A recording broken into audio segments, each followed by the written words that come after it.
বলো, আজকে আমরা চিকেন বানাবো। তো তোমরা ভিডিওটা লাস্ট ফিনিশিং পর্যন্ত দেখবা কিরম করে আমরা বানাই ফার্স্ট টাইম। এই জন্য চিকেন, এই জন্য বিলাহি, তারপরে তেলের মধ্যে পেঁয়াজ ডালে দিয়ে নাড়ানাড়ি করতেছি। তারপরে এখন মরিচ ডালে দিলাম। মরিচগুলো ভালো করে ছেঁচি নেই, পাড়া নাই নে, পাথর দিয়ে গুতে গুতে ছেঁচছি। এখন আবার আদা রসুন এনেও ডালে দেই। তারপরে কতক্ষণ বাইরে বাইরে করলাম নড়ার হাতে। এখন আবার চিকেনের যত মশলা থাকে সব একখানে মিক্স করে নিছিলাম, সব দিলাম ডাইলে। এনে ধনিয়ার পাতা এনে লাস্টে দিমু। তারপরে আবার কতক্ষণ বাইরে বাইরে করলাম, বাইরে বাইরে করতে করতে করতে করতে করতে পানি ঢেলে দিলাম। সবজি হইতেছে আর আমি বসে বসে ভাবতেছি সবজি আজকে কি বানাবো।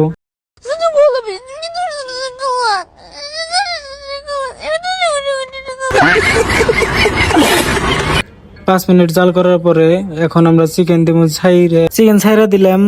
তো তোমরা ভাবতেছে কি দিয়ে কি বানাইতেছে না বানাইতেছি, কি বাগেরা বানান হারে না।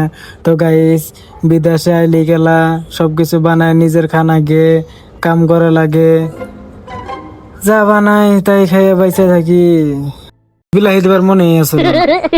যাই পরে দিয়ে দিলাম বিলাহি, নরম হিট দিয়ে যাবো ফুস করে। আবার 10 মিনিট জাল করার পরে একটু নাইরা দিলাম। সবজি পুরে ধরছে নি,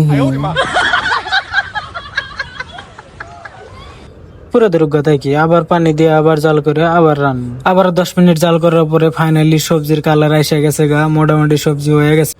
এই যে দেখো গাই, চিকেন চিকেন ভাব এসে গেছে গা। ভুলে গেছি লবণ চেক করা নাকবো। লবণ হয়েছে।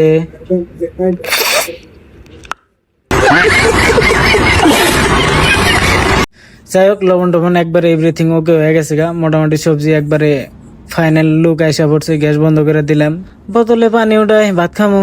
আমরা কিন্তু দুইজন মানুষই ভাত বাড়তাইছি, ভাত খামো। আমাকে আগে দাও। রোদে দুজন একসাথে খাই। আমাকে আগে দাও, আমার সেরকম কি জানাচ্ছে বুঝো না কে? হাই রে জ্বালা, কত কষ্ট করে রানলাম। আমাকে আগে দেবো চিকেনটা আমাকে। হা হা হা, অতটা দিতেছি। আর গাইস, হাই রে স্বাদ কিরম হয়েছে? ওয়াও ওয়াও, একদম একদম।